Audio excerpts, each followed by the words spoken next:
আসসালামু আলাইকুম। সুপ্রিয় দর্শক শ্রোতা, আপনারা জানেন যে বর্তমান নির্বাচন নিয়ে যেই সংকটটি দেখা দিয়েছে, এই সংকটটি কেন দেখা দিয়েছে, কাদের জন্য দেখা দিচ্ছে এবং এই সংকট তো এই মুহূর্তে দেখা দেওয়ার কথা না।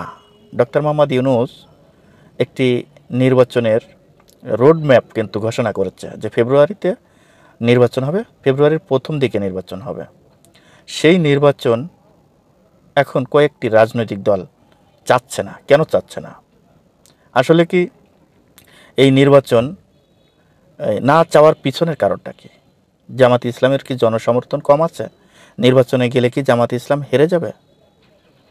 আসলে কি কারণে নির্বাচন চাচ্ছে না?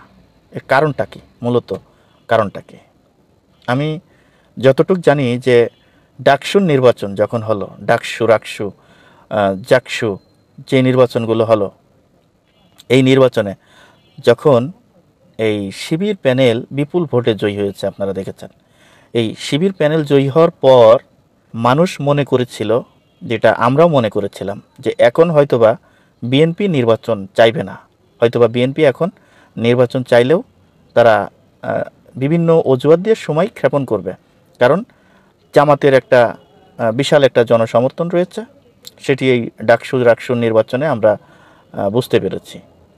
তা এখন দেখছি যে প্রধান উপদেষ্টা যখন নির্বাচনের একটা রোডম্যাপ ঘোষণা করল, সেই নির্বাচন মানে বানচালের জন্য এখন আবার জামাতে ইসলাম সহ তাদের সাথে যেই জোটগত 8টি দল তারা একত্রিত হয়েছে, এই 8টি দল তারা নির্বাচন চাচ্ছে না। কেন? তারা বলছে যে নির্বাচনের আগে সংস্কার চাই, সংস্কারের আগে গণভোট চাই। তা এখন এর আগে আপনারা জানেন যে পিআর পদ্ধতি নির্বাচন নিয়ে জামাত আন্দোলন করেছিল, সমাবেশ করেছিল। পিআর পদ্ধতি নির্বাচন না হলে জামাত নির্বাচন করবে না, এরকম একটা কথাবার্তা তাদের কাছ থেকে শুনেছি। তারা পিআরের দাবিতে তারা রাজপথে নামবে, এরকম হুঁশিয়ারি তারা দিয়েছে।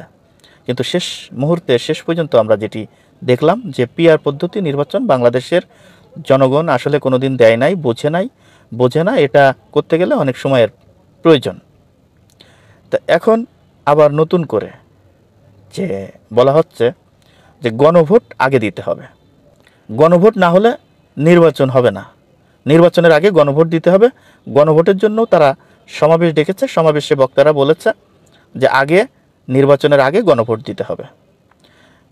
এরই প্রেক্ষাপটে বাংলাদেশের বর্তমান অন্তর্বর্তীকালীন সরকার প্রধান উপদেষ্টা অত্যন্ত বুদ্ধি, অত্যন্ত মেধা আমি তার ভিতরে দেখলাম।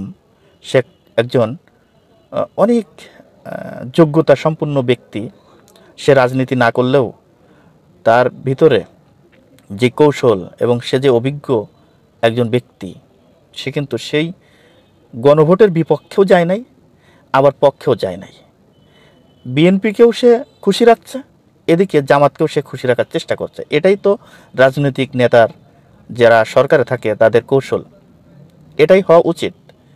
এখন তিনি যেই কথাটি বলেছেন যে নির্বাচনের দিনই গণভোট হবে, নির্বাচনের দিনই জাতীয় নির্বাচন হবে। এখন এটা হলে কি হবে? বাংলাদেশের মানুষ যেরকম বারবার তারা বিভিন্ন কাজ ফেলে তাদের সময় বারবার নষ্ট না করে তারা একদিনেই যেমন ভোট দিতে পারবে, তেমনি গণভোটও দিতে পারবে। তা এখন এই গণভোট যদি আপনি আগে আয়োজন করেন নির্বাচনের আগে, তাহলে কি হবে? এই গণভোটটা আয়োজন করতে আপনার বাংলাদেশের অর্থ নষ্ট হবে। এই যে অর্থ নষ্ট হবে, শুধু হাজার হাজার কোটি টাকা, এটা কিন্তু আপনার আমার ঘাড়ের উপর দিয়েই কিন্তু এই অর্থটা যাবে। তো এই প্রভাবটা আমারও পড়বে, আপনারও পড়বে। তা জনগণের জন্য যদি রাজনীতি করতে হয়, তাহলে জনগণের ঘাড়ের উপরে পাড়া দিয়ে কোনো কিছু করা যাবে না, জনগণকে কষ্ট দিয়ে কোনো কিছু করা যাবে না, এটা ঠিক হবে না।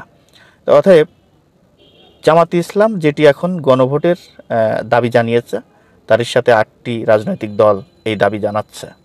কিন্তু আমি মনে করি এই যে হাজার হাজার কোটি টাকা খরচ করে এই যে গণভোট দেয়া,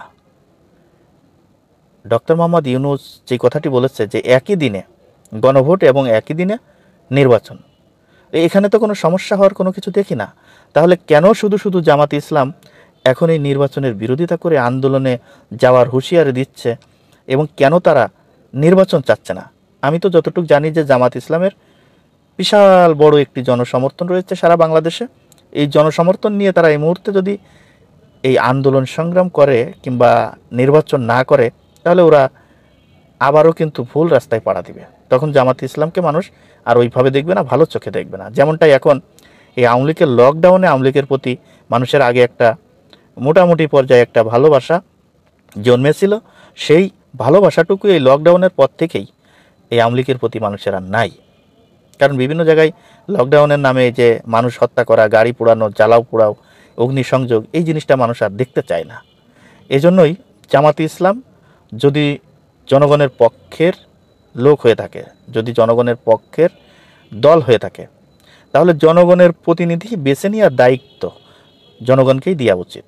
তাহলে জনগণ বুঝবে যে এই দেশ পরিচালনা কারা করবে, অর্থাৎ জনগণ সিদ্ধান্ত নেবে। তাহলে আপনার সিদ্ধান্ত নেওয়ার কোনো প্রয়োজন নাই। জনগণ যেহেতু বুঝবে, তাহলে আপনি শুধু শুধু কেন এই নির্বাচনকে বানচাল করার চেষ্টা করবেন? কেন এই নির্বাচনকে মানে আস্তে আস্তে পিছনের দিকে নিয়ে যাবেন? নির্বাচন যত দ্রুত হবে দেশে ততই শান্তি শৃঙ্খলা ফিরে আসবে। দর্শক, আজ এই পর্যন্তই। যদি ভিডিওটি ভালো লেগে থাকে তাহলে আপনাদের কাছে অনুরোধ থাকবে এই ভিডিওটি বেশি বেশি করে শেয়ার দিবেন, লাইক দিবেন, আপনাদের মতামত আপনারা কমেন্ট বক্সে জানিয়ে যাবেন। দর্শক, ভালো থাকবেন, সুস্থ থাকবেন।